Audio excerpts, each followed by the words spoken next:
Nous avons présenté un résumé sur le travail que nous avons effectué sous la supervision du professeur Ndjoumou, chef de service ORL au centre hospitalier et universitaire de Yaoundé, sur le profil audiologique des patients post-méningitiques à l'hôpital gynéco-obstétrique et pédiatrique de Yaoundé. Il s'agissait pour nous de calculer une prévalence, donc de voir le nombre d'enfants qui étaient touchés par cette pathologie après leur épisode de méningite, et ensuite de déterminer les facteurs prédictifs donc, qui pourraient favoriser la survenue de la surdité après une méningite, ou ceux qui peuvent protéger les enfants, surtout dans le traitement contre la surdité après la méningite, en sachant que la méningite est décrite comme l'un des principaux pourvoyeurs des surdités de perception acquises chez l'enfant.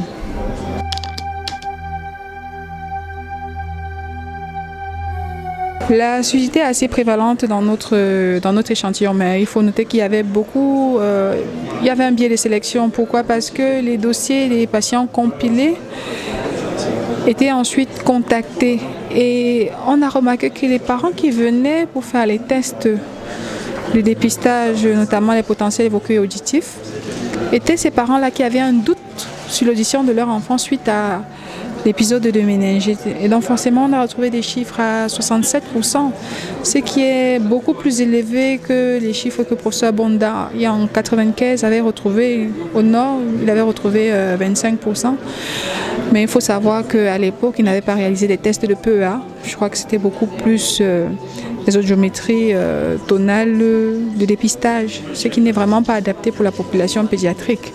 Par ailleurs, en dehors des biais de sélection, la méningite a ce principal effet-là, et le germe retrouvé dans les méningites était principalement le pneumocoque, qui est incriminé dans la littérature comme étant le principal pourvoyeur des surdités après une méningite à méningocoque.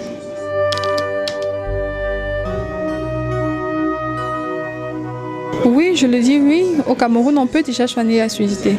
Ça dépend des degrés, et même si la surdité est profonde, il y a déjà des implants cochléaires qui sont le dernier niveau d'innovation technologique dans la prise en charge de la surdité. C'est vrai que le traitement est encore coûteux parce que c'est en dizaines de millions, mais il y a déjà les appareillages prothétiques conventionnels, dont les aides auditives qu'on connaît déjà, et il faut déjà dire aux Camerounais qu'il y a des sociétés, notamment Benoît Afrique Audition, qui sont implantées au Cameroun pour favoriser l'accès plus facile à ces appareillages auditifs-là et à des coûts quand même accessibles. Je vous en prie.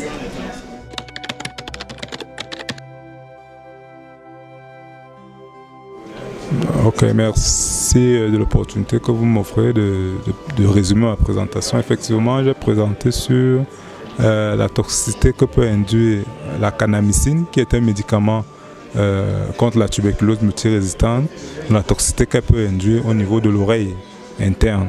Voilà. Donc c'est un peu ça.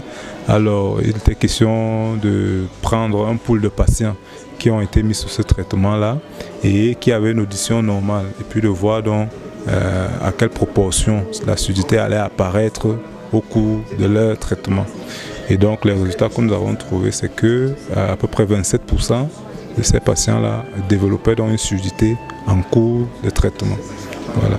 Et que particulièrement c'était ceux de plus de 40 ans, il y avait 2 fois plus de risques de développer donc une surdité en cours de traitement que ceux de moins de 40 ans. Voilà, donc on a donc recommandé pour cela qu'il faut que chez ces patients de plus de 40 ans là, qu'on fasse un ajustement strict des doses au kilogramme près pour éviter donc cette surdité due aux médicaments. Puisque la tuberculose est déjà résistante, le microbe est déjà résistant aux médicaments usuels, il faut donc trouver d'autres médicaments qui sont efficaces et que le malade n'a pas encore pris. Donc malheureusement, on ne peut pas trouver un autre médicament puisque celui-là est quand même efficace sur la maladie.